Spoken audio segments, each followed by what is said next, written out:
Hello, this is Steve with Apogee Hardwood Cleaning. This is another video in our blog series. Today, the blog that we are doing is Common Misconceptions about Screen and Recoat, Debunking Myths. Alright, so we're going to go over a few myths here about, let's see, we're doing 5 of them. So we're going to go through 5 of them. The first one, the one I run into the most, the one that I emphasize the most if you ever do an estimate with me, and that is that the screen and recoat, the myth is that the screen and recoat is equal to a full refinishing. And it is not. A full refinishing is very different than a screen and recoat. Screen and recoat is just adding a new layer of polyurethane to the floor. A full refinish, which includes sanding the floor, is taking the entire protective layer of the floor up and off of the floor, removing a part of the floor, and then putting a whole new layer, protective layer to the floor. So the full refinishing will be able to repair a lot of damages and a lot of issues with the floor that a screen recoat just cannot do. Because the screen recoat is intended to be a maintenance process, where a full refinishing is intended to be a restoration process. So a full refinishing can repair a whole lot of things on the floor that a screen recoat just cannot do. Alright? So, myth number 2. It's only for newly installed floors.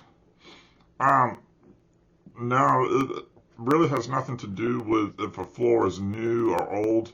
We do screen and recoats for all types of floors. We don't see very many new floors when we do a screen and recoats, but we have done screen and recoats on floors up to 200 years old. When it's a brand new floor, it's not a screen and recoat. You're just finishing the floor, doing it from scratch. You don't do a screening on a brand new floor. So, yeah, it's not for a brand new floor.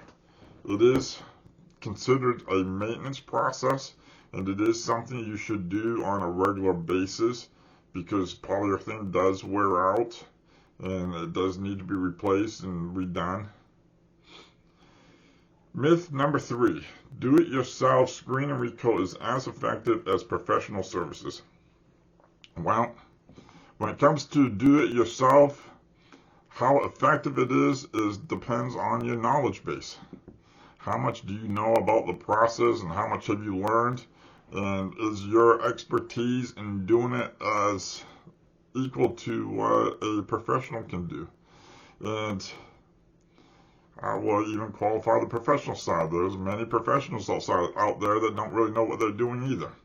So if you got the right professional that actually knows what they're doing and you have no experience in it, then they are not even close to being equal.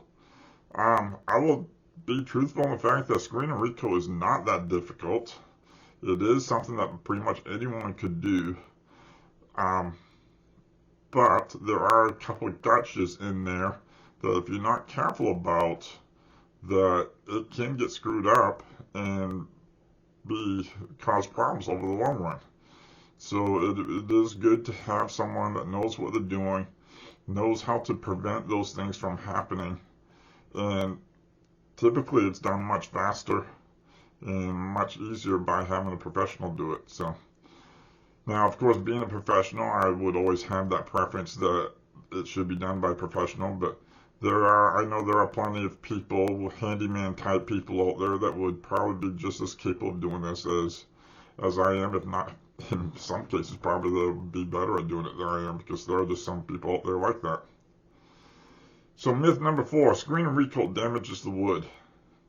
If you do the screen and recoat at the proper time, so meaning that you doing the screen and recoat at the time where the old polyurethane is just starting to wear down, technically the screen and recoat never touches the wood because the wood is still covered with a polyurethane. We're doing a screening of that polyurethane. We never get down to the wood level, and we are just adding a new layer of polyurethane on top of it. So there is no way for us to damage the wood because we never even got down to the level of where the wood is. Now, many of the screen recoats that we do is you could call a partial refinishing, because the wood's already been exposed and we're using the screen and recoat maintenance process to kind of do a refinish process at the same time. That is quite common for us to do. And so yeah, we are touching the wood, and if it is not done properly, we could damage the wood. So there is that out there. But no, the typical screen and recoat does not damage the wood if it's done properly.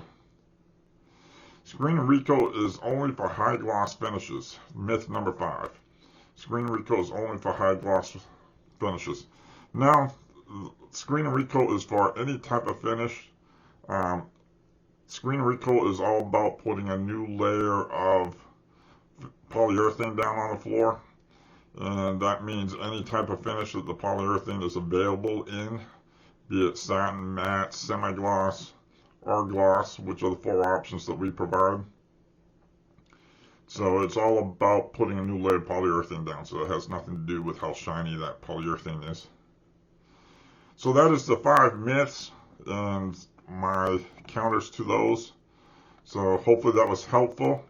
If you need any additional help with your hardwood floor care, you can get my book that is now available on Amazon.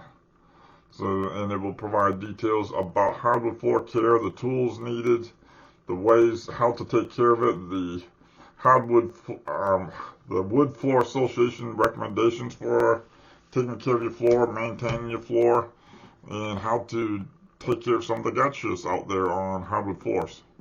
So hopefully this was helpful to you, and have a great day. Thank you.